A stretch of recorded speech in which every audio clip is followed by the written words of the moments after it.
डर सबको लगता है। आधी रात का समय था। शहर से दूर सुनसान पहाड़ियों के पथरीली रास्ते से होते हुए एक गाड़ी आगे बढ़ रही थी। लगता है यही एरिया है। ड्राइवर, गाड़ी को यहीं से राइट ले लो, आगे कॉलोनी आएगी, उसमें बंगला नंबर 6 के सामने गाड़ी रोक देना। जी मैडम। कुछ देर बाद गाड़ी बंगला नंबर 6 के सामने खड़ी हुई थी। मैडम, यह बंगला तो काफी पुराना नजर आ रहा है। आपको पक्का यकीन है कि यही एड्रेस दिया था आपको?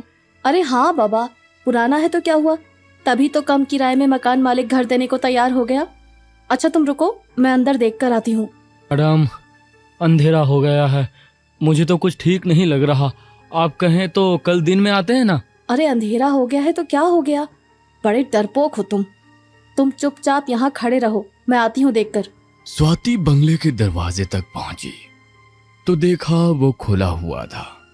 दरवाजा सरका कर अंदर पहुंची तो अंदर की लाइट्स ऑन हो गई। ये लाइट्स अपने आप ऑन कैसे हो गई? खैर, बंगला तो अच्छा है, बाहर से जितना पुराना लगता है अंदर से वैसा नहीं है, काफी खूबसूरत है।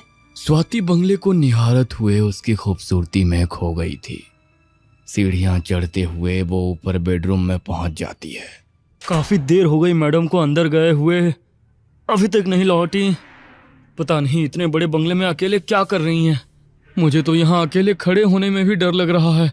अचानक ही बाहर खड़े ड्राइवर को एक चीख की आवाज सुनाई देती है, जिसे सुनकर उसके हाथ पैर कांप जाते हैं। हे भगवान, लगता है मैडम किसी मुसीबत में है।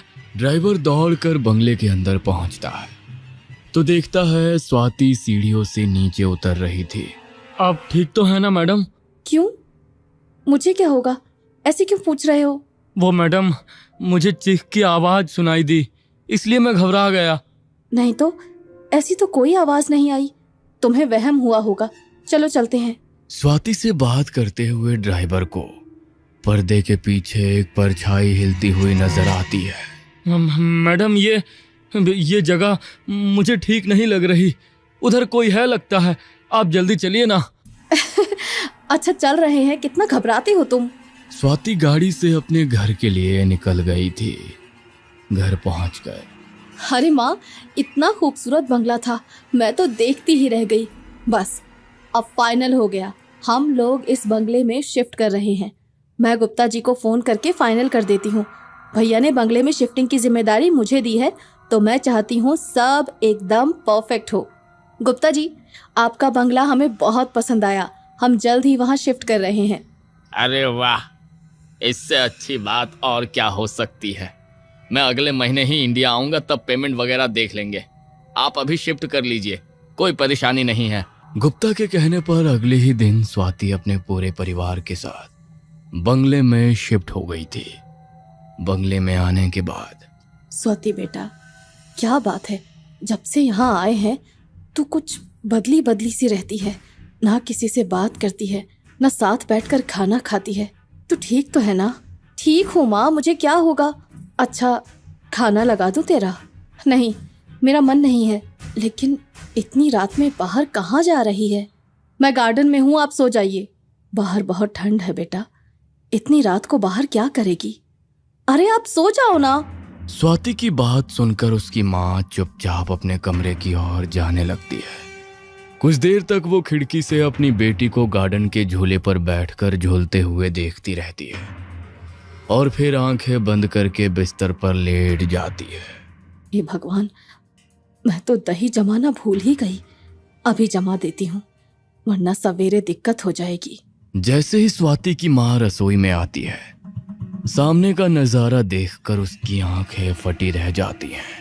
स्वाति एक बर्तन में कुछ अजीब सी चीज रखकर खा रही थी, जिसमें से बहुत बदबू आ रही थी और कुछ खून जैसा चिपचिपा सा पदार्थ भी लगा हुआ था।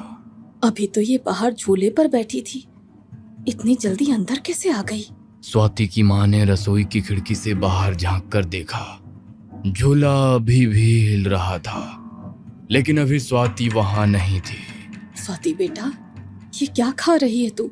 छी, कितनी मछलियां हैं उस पर और कितनी गंदी बदबू आ रही है। इससे पहले कि स्वाति माँ की बात जवाब देती, उन्हें ऊपर के कमरे से किसी की चीख सुनाई देती है। स्वाति की माँ दौड़कर ऊपर कमरे में जाती है तो देखती है कि सामने स्वाति पैर पकड़े जमीन में बैठी है। तू यहाँ? ये कैसे हो सकता है? मैं यहाँ नहीं होंगी तो कहाँ जाऊंगी? पहले जल्दी से हाथ धो, लग रहा है पाँव में मोच आ गई। मुझसे तो उठा भी नहीं जा रहा। कैसी बात कर रही है तू? अभी तू नीचे रसोई में थी ना, यहाँ कैसे आई? पहले तो ये बता, इतनी ठंड में बाहर झूलने क्यों गई थी और बाहर से कब लौटी? मैंने तो तुझे आते भी नहीं देखा। कैसी बातें कर रही हो माँ? मैं तो कब से अपने कमरे में ही हूँ। डिनर करने के बाद भी नीचे नहीं आई और तुम पता नहीं क्या बोले जा रही हो। ना मैं रसोई में आई और ना ही बाहर झूले पर थी। चल मेरे साथ नीचे। मैंने अपनी आंखों से देखा था तुझे। अभी भी वहां वो गंदगी पड़ी होगी। स्वाति की माँ की आवाज सुनकर पास के कमरे से उसकी भाभी पूर्ति भी वहां आ गई थी।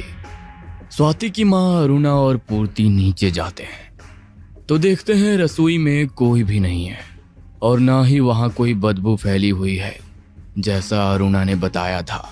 क्या माँ जी, इतनी रात को शोर कर रहे हैं आप? कुछ भी तो नहीं है यहाँ। ठीक बोल रही है स्वाति, वो अपने कमरे में ही थी। उसने शाम को ही कह दिया था आज वो डिनर नहीं करेगी, इसीलिए मैंने उसे आवाज भी नहीं लगाई।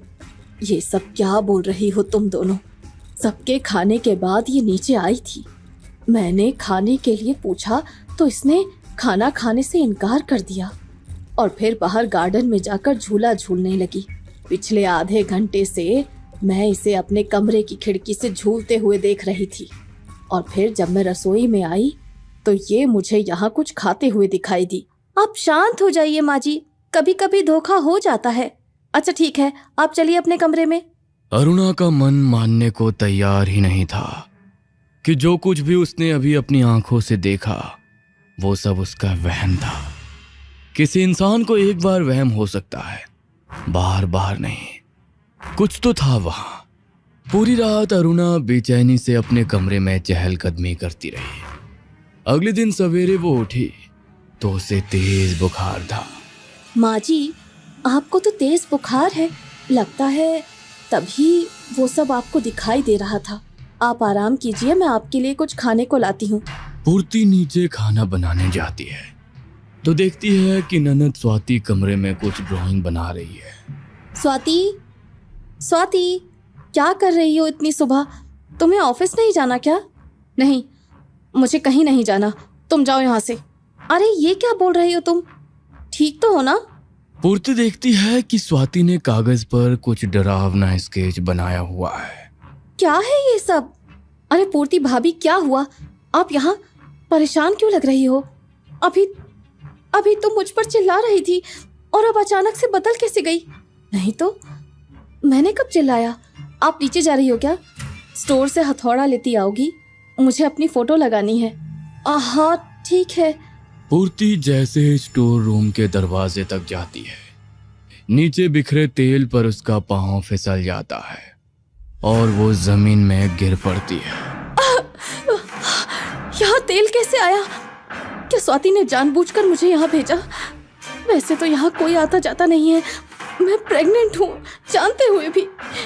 दूसरी ओर हाय, गला सूख रहा है। ये बहू अभी तक नहीं आई, पता नहीं कहाँ चली गई। अरुणा कमरे से बाहर आती है तो देखती है कि पूर्ति के कमरे से म्यूजिक की आवाज सुनाई दे रही है। जैसे ही वो दरवाजे पर पहुंचती है, उसे अंदर से पायल पहनकर किसी के नाचने की आवाजें सुनाई देती हैं। मुझे बुखार में छोड़कर ये बहू यहाँ ऐसे नाच रही है। इसे कब से नाचने का शौक लग गया। पेट में बच्चा है और उसे नाचने की लगी है। हाय हाय, पूरा शरीर टूट रहा है। अरुणा नीचे रसोई में जाती है तो देखती है बहू पूर्ति वहां पर अपने पाँव में हल्दी लगा रही है। तू यहाँ कैसे आ गई? अभी तो तू अपने कमरे में घुंघरू पहनकर नाच रही थी, यहाँ कैसे पहुँच गई? माँ जी देख नहीं रही है, पाँव में मोच आ गई है मेरे। मुझसे हिला भी नहीं जा रहा, आपको नाचती दिखाई दे रही हूँ मैं। ये सब खेल तू ही खेल रही है ना मेरे साथ? अपनी माँ को पागल साबित करना चाहती है ना? माँ जी मैं तो खुद परेशान हूँ। जब से इस घर में आई हूँ कुछ न कुछ अजीब हो रहा है। आपको नहीं लगता यहाँ कुछ अजीब सी गंध आती है, जैसे मांस सड़ रहा हो? रात में कुत्तों के रोने की आवाज सुनाई देती है। बंगले के आसपास कहीं कोई नजर नहीं आता। बिल्कुल ठीक कहा बहू तूने। मैंने तो अक्सर गार्डन का झूला अकेले में हिलते हुए देखा है, और जैसे ही मैं पास जाकर देखती हूँ वो अचानक रुक जाता है। मैं तो यहाँ आना ही नहीं चाहती थी माँ जी। आपके बेटे के कारण हमें यहाँ शिफ्ट होना पड़ा। खुद तो अपना तबादला कराकर चले गए और हमें इस भूत बंगले में छोड़ गए। वो तो भगवान का शुक्र है, वरना आज गिरने के कारण मेरे बच्चे को कुछ हो जाता तो। आप रुकिए, मैं उस गुप्ता को फोन लगाती हूँ। बहू पूर्ति जैसे ही अपना लैंडलाइन फोन उठाती है तो देखती है उसकी लाइन कट हो चुकी है। माँ जी, फोन तो डेड पड़ा हुआ है। मेरे फोन में भी कोई नेटवर्क नहीं है बहू। रुक, स्वाति से मंगवाती हूँ फोन। ठहरिए माँ जी, मैं अपने फोन से ट्राई करती हूँ।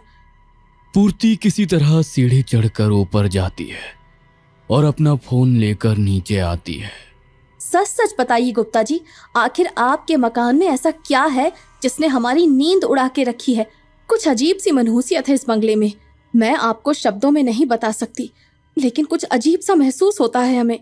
अरे मैडम, आप लोग तो हमारे बंगले में कभी आए ही नहीं। मेरे नौकर ने बताया कि बंगला खाली पड़ा हुआ है। फिर ये सब क्या बोल रहे हो आप? कमाल करते हैं आप। हम पिछले 4 दिन से आपके बंगले में रह रहे हैं और आप कहते हैं कि आपके नौकर को हम दिखाई नहीं दिए। गलती हो गई हमसे जो आपकी एक खंडर हवेली किराए पर लेने को तैयार हो गए हम। आपकी इस हवेली से 100 गुना अच्छी है सामने बनी हुई वो सफेद हवेली। हमें उसी में जाना चाहिए था। क्या कहा आपने? कौन सी हवेली में शिफ्ट हुए आप? 6 नंबर में। यही तो एड्रेस दिया था ना आपने। अभी ये मत कहिए कि 6 नंबर का बंगला आपका है ही नहीं।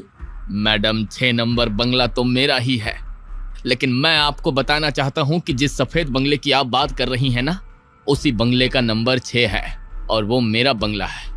जिस खंडहर बंगले में आप लोग शिफ्ट हुए हैं वो 9 नंबर बंगला है, जो पिछले 20 सालों से बंद पड़ा हुआ है।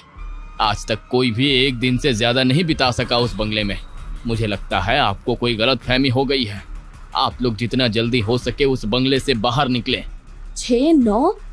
ये क्या फालतू बातें कर रहे हैं आप? मुझे डराने की कोशिश कर रहे हैं क्या? मैं आपकी ये फालतू की बातों से डरने वाली नहीं। देखिए मैडम, मेरा फर्ज था आपको समझाना। अमल करना या ना करना आपकी इच्छा है। माँ जी, वो गुप्ता तो बोल रहा है हम 6 नहीं 9 नंबर बंगले में आ गए हैं और ये बंगला भूतिया है। क्या बोल रही है तू? मैं स्वाति को बुलाती हूँ। हम लोग अब यहाँ नहीं रहेंगे। वैसे भी हम 3 अकेली औरतें कैसे निपटेंगी इन सब से? ऊपर से तू पेट से है। अरुणा स्वाति को बार बार आवाज लगाती है, लेकिन स्वाति की तरफ से कोई जवाब नहीं मिलता। स्वाति, स्वाति, स्वाति। माँ जी, ये स्वाति कुछ जवाब क्यों नहीं दे रही है? ऊपर चलकर देखें क्या? तू ठीक कह रही है, जल्दी ऊपर जाना होगा। अरुणा और पूर्ति स्वाति के कमरे में जाती हैं तो वहां उन्हें कोई नजर नहीं आता। कमरा तो खाली पड़ा है। स्वाति कहाँ गई? तभी उन्हें पायल की आवाज छत की ओर जाती हुई सुनाई देती है। माँ जी, सीढ़ियों की तरफ से कुछ आवाज आ रही है। अरुणा और पूर्ति छत पर पहुंचती हैं तो वहां का नजारा देख उनका कलेजा मुंह को आ जाता है। छत पर स्वाति की लाश पड़ी हुई थी जो सड़ने लगी थी और शायद उसी की दुर्गंध पूरे घर में फैल रही थी। लेकिन स्वाति तो अभी अपने कमरे में थी ना। ये सब झूठ है। वो आत्मा फिर से छल रही है हमें। गुप्ता सही बोल रहा है, कुछ है इस घर में। माँ जी, अब मुझे सब समझ आ गया। वो आत्मा स्वाति बनकर हमारे साथ रह रही थी। वही बार बार रूप बदलकर हमें छल रही थी। और मुझे लगता है अभी जो हम देख रहे हैं यही सच है। आप चलिए मेरे साथ। अपनी बेटी की लाश को देखकर अरुणा का रो रो कर बुरा हाल हो गया था। पूर्ति अपनी सास को लेकर नीचे आती है, लेकिन देखती है कि उनके सामने तो हर तरफ बस दीवार ही दीवार नजर आ रही है। बाहर निकलने का कोई रास्ता वहां नजर नहीं आ रहा था।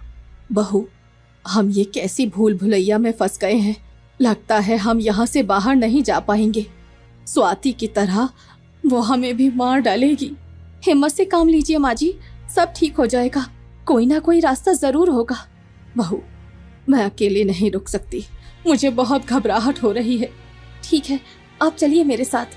अरुणा और पूर्ति मन ही मन भगवान शिव का महामृत्युंजय मंत्र जपते हुए स्वाति के कमरे में पहुंचती है, जहां उन्हें एक पेपर पर लकड़ी की अलमारी के सामने एक डरावने चेहरे वाले साए की तस्वीर नजर आती है।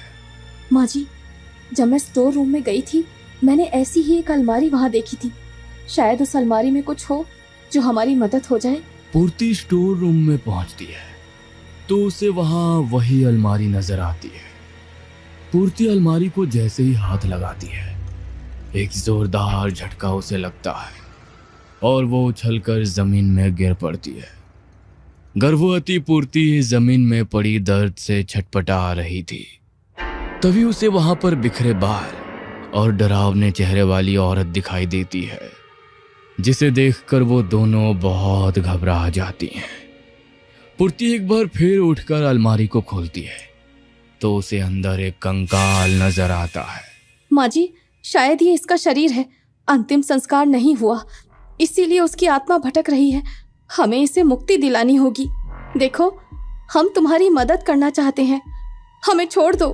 अचानक कमरे में तेज हवाएं चलने लगती हैं और सारा सामान उड़कर इधर उधर गिरने लगता है। पूर्ति और अरुणा खुद को बचाते हुए एक कोने में छिप जाते हैं। तभी पूर्ति का पति कमरे में दाखिल होता है। पूर्ति, माँ, आप लोग ठीक तो हो ना? यहाँ पर ये सब क्या हो रहा है? आप लोगों ने कुछ बताया क्यों नहीं?